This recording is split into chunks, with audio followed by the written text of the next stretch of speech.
জন্মগতভাবে একজন হিন্দু মুসলমান পরিবারের একটা ছেলের সাথে আমার প্রেম করে বিয়ে হয়। বিয়েটা যদিও দুই পরিবারের মতামত নিয়েই হয়েছে। বিয়ের পর আমার স্বামী আমার সাথে খুব ভালো ব্যবহার করত, আমাকে প্রচন্ড ভালোবাসতো। এভাবে খুব ভালোভাবে আমাদের সংসার জীবন প্রায় 10টা বছর কেটে যায়।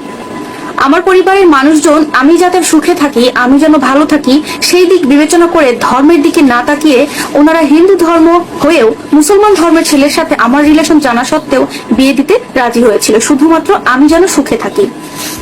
10 বছর পেরিয়ে যাওয়ার পরে হঠাৎ করে আমার স্বামী তার অফিসের এক মেয়ে কলিগের সাথে সম্পর্কে জড়িয়ে পড়ে। এমন অবস্থায় উনি আমাকে জানায় উনি আমাদের সাথে আর থাকতে পারবে না। 10 বছরের সংসার জীবনে আমার একটা ছেলে এবং একটা মেয়ে হয়।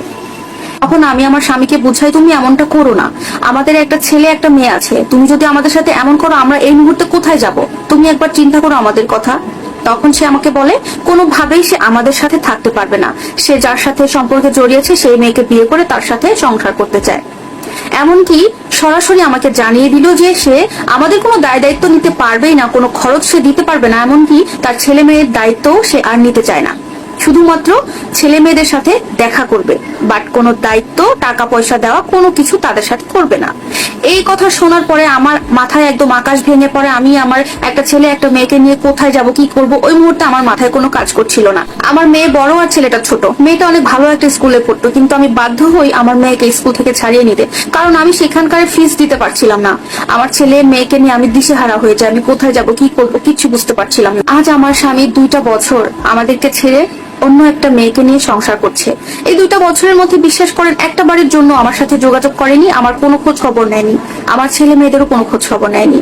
আমিও তার সাথে কোনো যোগাযোগ করতে যাইনি। আমি কিভাবে দিন যাপন করছি তার তাতে কোনো মাথা ব্যথা নেই। অথচ এই মানুষটাকে কিন্তু আমি ভালোবেসে বিয়ে করে ধর্ম চেঞ্জ করে তার কাছে এসেছিলাম, কিন্তু সে তার মূল্য দিল না। করো, এটা একটা আপুর জীবন কাহিনী। সবাই আপুটার জন্য দোয়া করবেন। উনি এখন খুবই অসুস্থ, আল্লাহ তাআলা যেন ওনাকে সুস্থ করে দেন। আল্লাহ হাফেজ।